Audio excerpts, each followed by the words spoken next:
കുഞ്ഞു മനസ്സുകൾ ഒരേ മനസ്സോടെ ഒന്നിച്ചപ്പോൾ ഉയർന്നത് സഹപാഠിക്കൊരു വീട്. കോഴിക്കോട് കൊടിയത്തൂർ ഗവൺമെൻറ് UP സ്കൂളിലെ കുട്ടികളാണ് നാടിനൊന്നാകെ മാതൃകയായത്. 10 രൂപയുടെയും 20 രൂപയുടെയും കൂപ്പൺ വിറ്റാണ് വീടൊരുക്കാൻ കുട്ടികൾ പണം കണ്ടെത്തിയത്. സ്കൂളിലെ അധ്യാപകർ വിദ്യാർത്ഥികളുടെ വീടുകൾ സന്ദർശിക്കുന്നത് പതിവാണ്. ഈ സമയത്താണ് ഒരു വിദ്യാർത്ഥിയുടെ വാസയോഗ്യമല്ലാത്ത വീട് ശ്രദ്ധയിൽപ്പെടുന്നതും PTA ഭാരവാഹികളോടും കുട്ടികളോടും ഇക്കാര്യം പങ്കുവയ്ക്കുന്നതും. വിദ്യാർത്ഥിയുടെ പേരോ ക്ലാസോ ഒന്നും അധ്യാപകരും PTA ഭാരവാഹികളും കുട്ടികളോട് പറഞ്ഞിരുന്നില്ല. സ്കൂളിലെ പാഠ്യ പ്രവർത്തനങ്ങളുടെ ഭാഗമായിട്ട് ഞങ്ങൾ ഗൃഹ സന്ദർശന പരിപാടി ഞങ്ങൾ സ്കൂളിൽ നടത്തുന്ന വേറിട്ടൊരു പരിപാടിയാണ്.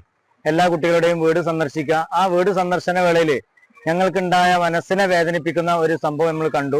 ഒരു വീട് വളരെ ദ്രവിച്ച അല്ലെങ്കിൽ പൊളിഞ്ഞു വീഴാറായ ഒരു വീട് കണ്ടപ്പോൾ ഈ വീടിനെ എങ്ങനെയെങ്കിലും ആ കുട്ടിയെ നമുക്ക് സംരക്ഷിക്കണമെന്ന ഒരു മനസ്സിലെ ഉൾവിളിയിൽ നിന്നാണ് യഥാർത്ഥത്തിൽ ഈ ഒരു വീടിനെ കുറിച്ചുള്ള സങ്കല്പം ഞങ്ങൾക്ക് ഉണ്ടായത്.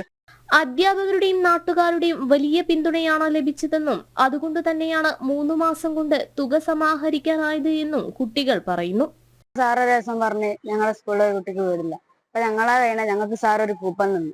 ഞങ്ങളെ വീട്ടിന്റെ അടുത്തുള്ള അയൽവാസികളിൽ നിന്ന് ഞങ്ങളെ പീടികന്നൊക്കെ കൂപ്പൺ കണക്ട് ചെയ്ത് ഞങ്ങൾ ആ കുട്ടിക്ക് വീടുണ്ടാക്കാനുള്ള ചെറിയ തുക ആ കുട്ടിക്ക് കൊടുത്ത്. അപ്പൊ ആ കുട്ടിയുടെ വീട് പൂർത്തിയാകാനായിട്ടുണ്ട്.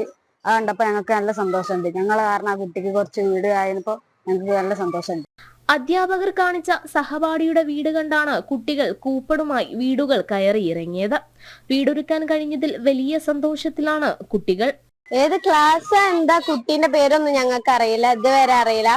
കുട്ടീന്റെ വീഡിയോ വീടിന്റെ വീഡിയോ കണ്ടപ്പം ഞങ്ങൾക്ക് മനസ്സിലഞ്ഞ് ഞങ്ങൾ ആ വീടുണ്ടാക്കി കൊടുത്തതാണ്. ഞങ്ങൾക്ക് അതിൽ ഭയങ്കര സന്തോഷമുണ്ട്. 7 ലക്ഷത്തോളം രൂപ ചെലവിലാണ് 2 ബെഡ്റൂമും അടുക്കള, ഡൈനിങ് ഹാൾ തുടങ്ങിയ സൗകര്യത്തോടെ വീട് നിർമ്മിച്ചു നൽകിയത്. വീടിന്റെ താക്കോൽദാനവും സ്കൂളിൽ സംഘടിപ്പിച്ച ചടങ്ങിലാണ് നടന്നത്. കുന്നമംഗലം ബ്ലോക്ക് പഞ്ചായത്ത് പ്രസിഡന്റാണ് പ്രധാനാധ്യാപകന് താക്കോൽ കൈമാറിയത്. തങ്ങളുടെ പ്രിയപ്പെട്ട സുഹൃത്ത് ആരെന്നോ വീട് എവിടെയാണെന്നോ അറിയാതെയാണ് എല്ലാ വിദ്യാർത്ഥികളും സന്തോഷത്തോടെ ചടങ്ങിൽ പങ്കെടുത്തത്. ജനം, കോഴിക്കോട്.